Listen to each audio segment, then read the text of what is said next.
Hi guys, welcome back to our ALF-IPCON-HDMI video series. This is part 2, and in this video we will take a look at the IP configuration and setup of your first 1 or 2 cameras. Stay tuned.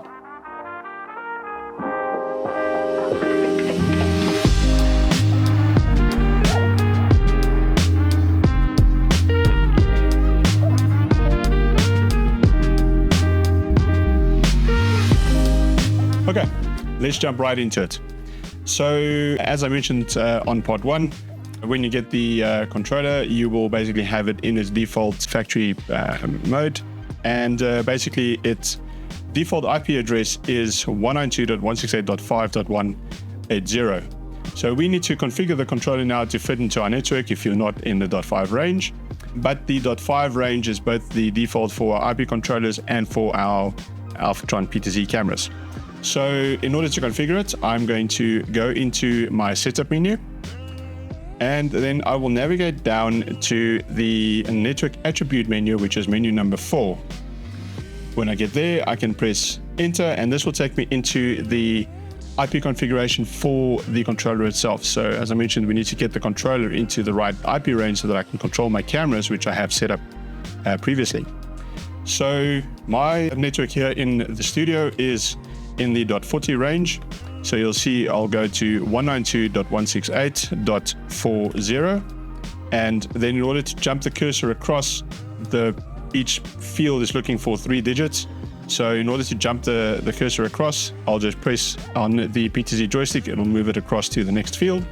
And my my IP controller's IP address will be 101.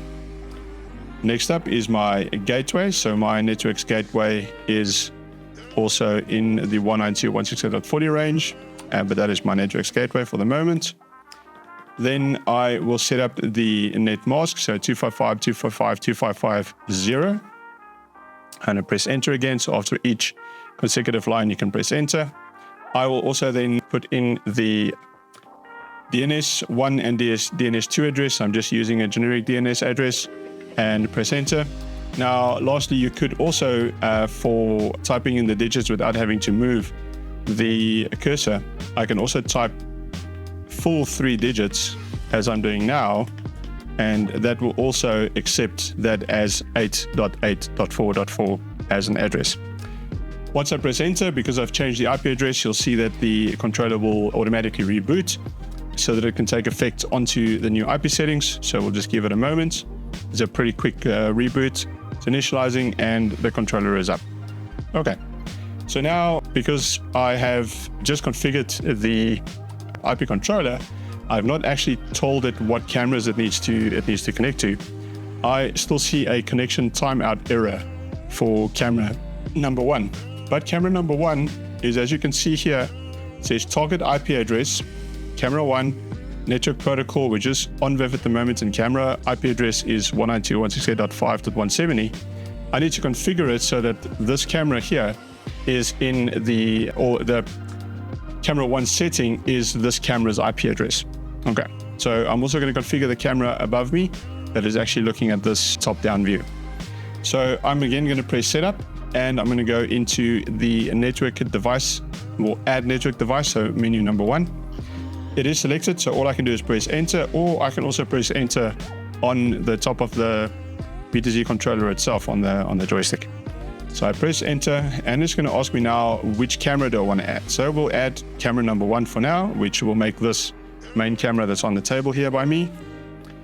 And we can now select different protocols. So we've added quite a few protocols into this unit.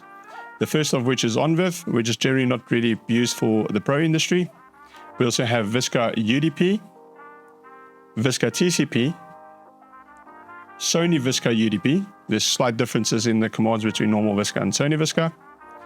And then we also have added the NDI protocols to this controller. So you can now also control the device or control the cameras via NDI protocol from the controller itself.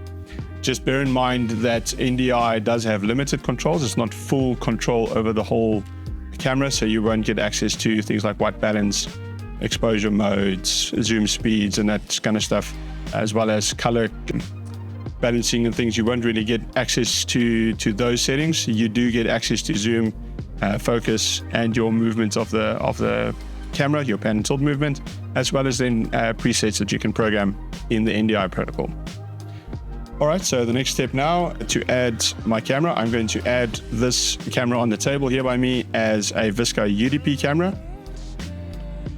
Its IP address is 192.168.40.172. And for all our Alfatron cameras, our port numbers are 1259 for Visca UDP or Visca TCP. When I'm finished, I'm just going to press enter. You see it briefly showed you successful at the bottom of the screen.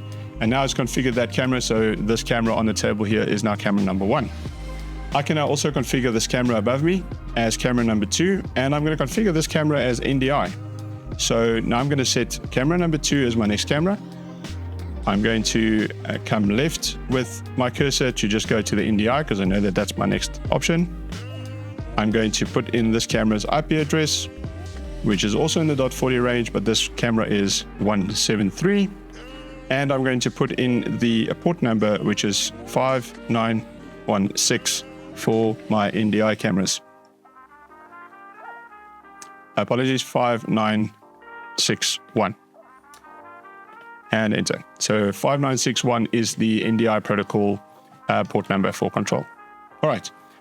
As I don't want to add an additional camera, you'll see it's asking me for camera number or an additional camera.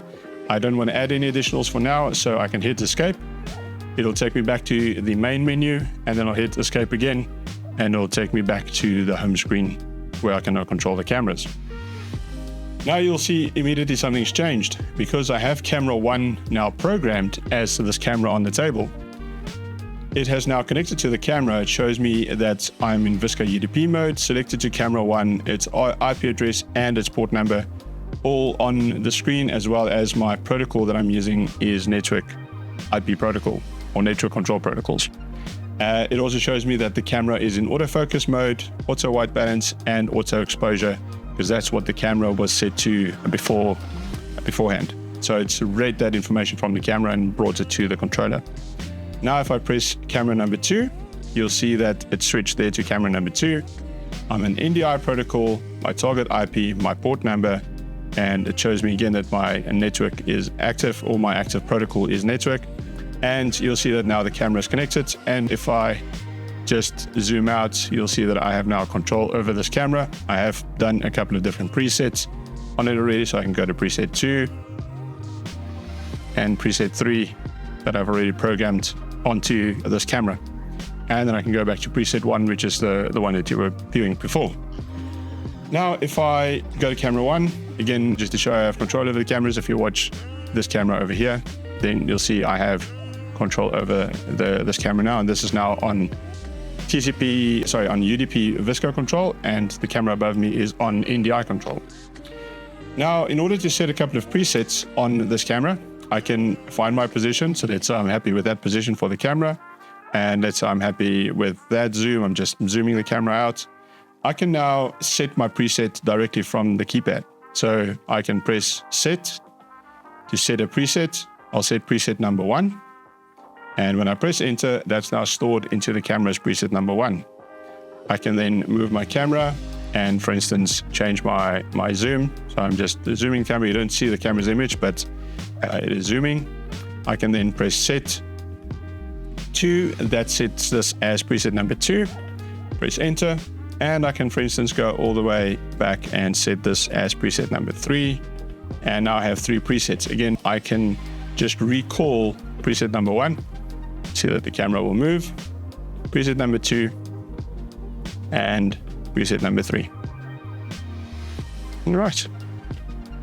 And that's the basic control over the cameras. Again, as we mentioned in part 1, you can zoom and focus directly on here, and you can adjust tilt speed, pan speeds, iris, shutter operation, white balance, the color on the white balancing.